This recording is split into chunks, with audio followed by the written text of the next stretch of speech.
পৃথিবীর সবচেয়ে বড় রহস্য আকাশে নয়, লুকিয়ে আছে পানির নিচে। আমরা চাঁদে মানুষ পাঠিয়েছি, মঙ্গল গ্রহে রোবট চালিয়েছি, কিন্তু আমাদের নিজেদের গ্রহের সমুদ্র এখনো প্রায় অচেনা। বিজ্ঞানীরা বলেন সমুদ্রের ৮০% এখনো পুরোপুরি অনাবিষ্কৃত, মানে পৃথিবীর বিশাল এক অংশ এখনো অন্ধকারে ঢাকা। এই অন্ধকারের নিচে আছে পৃথিবীর গভীরতম খাদ, অদৃশ্য হয়ে যাওয়া জাহাজের গল্প, ডুবে যাওয়া সভ্যতার চিহ্ন, বরফের নিচে বন্দিরোধ, অজানা শব্দ আর এমন সব প্রাণী যাদের আমরা কল্পনাও করিনি। প্রশ্ন হলো, আমরা কি সত্যি সমুদ্রকে চিনি, নাকি সমুদ্র এখনো আমাদের থেকে তার সবচেয়ে বড় সত্যটা লুকিয়ে রেখেছে? আজ আমরা নামবো সেই অন্ধকারের জগতে, পৃথিবীর ৫ মহাসাগর আর এক রহস্যময় উপসাগরের অজানা গল্প শুনতে।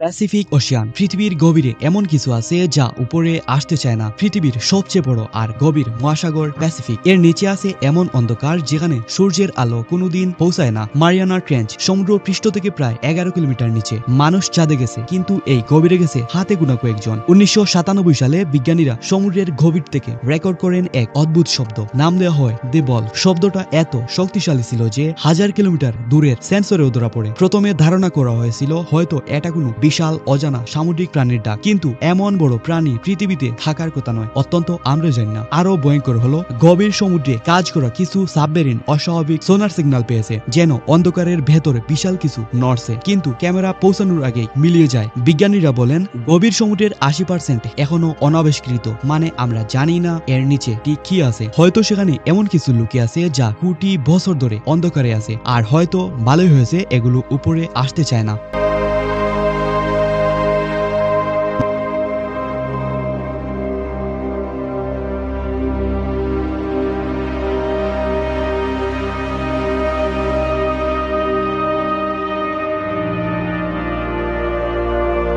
আটলান্টিক ওশিয়ান এমন একটি এলাকা যেখানে বাস্তবতা নিয়ম মানে না। পৃথিবীর মানচিত্রে আটলান্টিক মহাসাগর শুধু নীল রঙের বিশাল জলরাশি নয়, এটা যেন রহস্যে মোড়া এক অজানা জগৎ। এই মহাসাগরের কিছু নির্দিষ্ট অঞ্চলে বছরের পর বছর ধরে এমন সব ঘটনা ঘটেছে যেগুলো এখনো বিজ্ঞান পুরোপুরি ব্যাখ্যা করতে পারেনি। হঠাৎ করে জাহাজ উধাও হয়ে যাওয়া, আধুনিক বিমান রাডার থেকে অদৃশ্য হয়ে যাওয়া, কম্পাসের অস্বাভাবিক আচরণ, সব মিলিয়ে এই জলরাশি যেন প্রকৃতির এক গোপন ল্যাবরেটরি। বিশেষ করে বারমুডা ট্রায়াঙ্গল নামে পরিচিত এই অংশটি পৃথিবীর সবচেয়ে আলোচিত রহস্যময় এলাকাগুলোর একটি। বিজ্ঞানীরা বলেন এখানে অদ্ভুত চৌম্বকীয় পরিবর্তন, গভীর সমুদ্রের গ্যাস নির্গমন আর অপ্রত্যাশিত আবহাওয়া পরিবর্তন, এইসবের মিলিত প্রভাবে ঘটে এমন সব ঘটনা। কিন্তু সমস্যা হলো, এসব ঘটনার ব্যাখ্যা এখনো মেলে না। কিছু নিখোঁজ ঘটনার কোনো ধ্বংসাবশেষ এখন পর্যন্ত খুঁজে পাওয়া যায়নি। এই কারণে আটলান্টিক মহাসাগরের কিছু অংশকে অনেকেই বলেন একটা এলাকা যেখানে বাস্তবতা সব নিয়ম মানে না। এখানে প্রকৃতি যেন আমাদের মনে করিয়ে দেয় আমরা এখনো পৃথিবীর সব রহস্য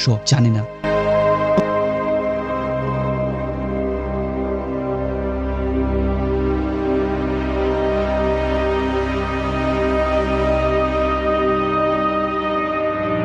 ইন্ডিয়ান ওশিয়ান। ডুবে যাওয়া শহরের সাথে ডুবে গেছে সত্য। ভারত মহাসাগর শুধু নৌপথ বা বাণিজ্যের ইতিহাস বহন করে না, এর গভীরে লুকিয়ে আছে হারিয়ে যাওয়া সভ্যতার গল্প। হাজার হাজার বছর আগে সমুদ্র পৃষ্ঠের উচ্চতা ছিল অনেক নিচে। তখন উপকূলের কাছে গড়ে উঠেছিল জনবসতি, বন্দর, এমনকি সমৃদ্ধ শহর। কিন্তু এক সময় বরফ গলে সমুদ্র পৃষ্ঠের উচ্চতা বাড়ে, আর এক সময় পুরো শহরগুলো পানির নিচে তলিয়ে যায়। ভারতের উপকূলের কাছে দ্বারকা, গুজরাট উপসাগরের তলদেশে পাওয়া প্রাচীন স্থাপনার ধ্বংসাবশেষ, কিংবা শ্রীলঙ্কার আশেপাশে পাওয়া ডুবে থাকা কাঠামো, এইসব ইঙ্গিত দেয় ইতিহাসের বড় অংশ এখনো সমুদ্রের নিচে ঘুমিয়ে আছে। বিজ্ঞানীরা বলেন টেকটোনিক প্লেটের নাড়াচড়া, সুনামি আর ধীরে ধীরে সমুদ্র পৃষ্ঠের উচ্চতা বৃদ্ধি, এইসব কারণেই হারিয়ে গেছে সেই শহরগুলো। কিন্তু রহস্য এখানে শেষ নয়। অনেক কাঠামোর বয়স, নকশা আর অবস্থান ইতিহাসের প্রচলিত ধারণাকে চ্যালেঞ্জ করে। প্রশ্ন রয়ে যায়, এইসব কি শুধু প্রাকৃতিক বিপর্যয়ের গল্প, নাকি এমন কোন সভ্যতার চিহ্ন যার কথা আমরা এখনো জানিই না? ভারত মহাসাগরের গভীরে এখনো লুকিয়ে আছে এমন সত্য যা ডুবে গেছে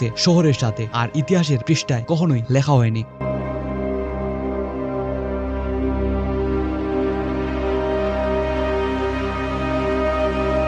সাউথার্ন ওশিয়ান। বরফের নিচে হাজার বছরের বন্দী পৃথিবী। পৃথিবীর একেবারে দক্ষিণ প্রান্তে যেখানে মানচিত্র শেষ আর বরফের রাজত্ব শুরু, সেখানেই সাউথার্ন ওশিয়ান। এই মহাসাগর শুধু ঠান্ডা নয়, এটা যেন সময়ের ভান্ডার, কারণ এর বরফের স্তরের নিচে লুকিয়ে আছে হাজার বছরের পুরনো এক পৃথিবী যা এখনো পুরোপুরি আবিষ্কৃত হয়নি। অ্যান্টার্কটিকার চারপাশে জমে থাকা বিশাল বরফের চাদরের নিচে রয়েছে রহস্যময় হ্রদ, যেগুলো বাইরের পৃথিবী থেকে সম্পূর্ণ বিচ্ছিন্ন। বিজ্ঞানীরা ড্রিল করে বরফ ভেদ করে যখন সেই পানির নমুনা সংগ্রহ করেন, তখন তারা খুঁজে পান এমন সব অণুজীব যারা সূর্যের আলো ছাড়াই টিকে আছে হাজার হাজার বছর ধরে। এজন্য পৃথিবী নয় অন্য গ্রহের জীবনের গল্প। শুধু জীব নয়, বরফের স্তরে জমে থাকা বাতাসের ক্ষুদ্র বুদবুদ বিশ্লেষণ করে জানা যায় পৃথিবীর জলবায়ুর ইতিহাস। কেমন ছিল পৃথিবীর বায়ুমণ্ডল, কখন উষ্ণ হয়েছে আর কখন বরফ যুগ এসেছে। সব তথ্য যেন জমা আছে এই বরফের আর্কাইভে। সাউথার্ন ওশান শুধু এক মহাসাগর নয়, এটা যেন বরফে বন্দী এক প্রাচীন পৃথিবী যে নীরবে ধরে রেখেছে সময়ের গোপন ডায়েরি।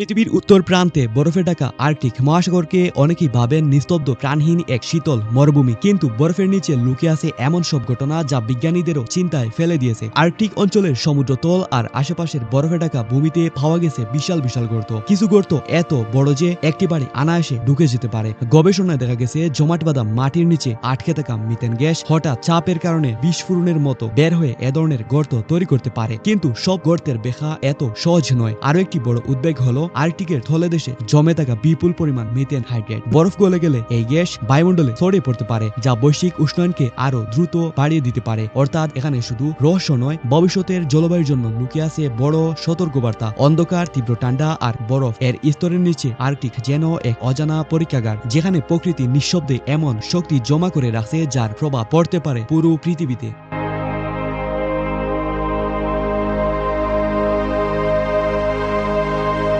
উপর থেকে বঙ্গোপসাগরকে শান্ত আর পরিচিত মনে হয়। প্রতিদিন হাজারো জাহাজ যায়, মাছ ধরা হয়, ঝড় আসে যায়, কিন্তু এর গভীরে আছে এমন সব রহস্য যেগুলোর পুরোপুরি ব্যাখ্যা আজও মেলেনি। সমুদ্রের তলদেশে সোনার ম্যাপে ধরা পড়েছে অদ্ভুত গঠন, ডুবে যাওয়া নদীপথ, প্রাচীন ভূখণ্ডের চিহ্ন আর এমন উঁচু নিচু কাঠামো যা একসময় স্থলভাগ ছিল বলে ধারণা করা হয়। হাজার বছর আগে সমুদ্র পৃষ্ঠ নিচে ছিল আর সেখানে আজ পানি। সেখানে হয়তো একসময় মানুষ বসবাস করত। আরো অদ্ভুত হলো বঙ্গোপসাগরের নিচে কিছু এলাকায় মাঝে মধ্যে জাহাজের যন্ত্রপাতির অস্বাভাবিক আচরণ লক্ষ্য করা যায়। কম্পাসের হালকা বিচ্যুতি, সোনারের অদ্ভুত ইকো, যেন নিচে অসমান অজানা গঠন রয়েছে। এখানেই তৈরি হয় পৃথিবীর সবচেয়ে শক্তিশালী ঘূর্ণিঝড়গুলোর কিছু। উষ্ণ পানি আর অদ্ভুত স্রোতের মিলনে তৈরি হয় এমন শক্তি যা মুহূর্তেই উপকূল বদলে দিতে পারে। বঙ্গোপসাগর শুধু পানি নয়, এটা ডুবে যাওয়া ইতিহাস, অজানা ভূগোল আর প্রকৃতির গোপন শক্তির এক বিশাল ভান্ডার। আমরা এর তীরে থাকি, কিন্তু এর গভীরে কি আছে সেটা আজও পুরোপুরি কেউ জানে না।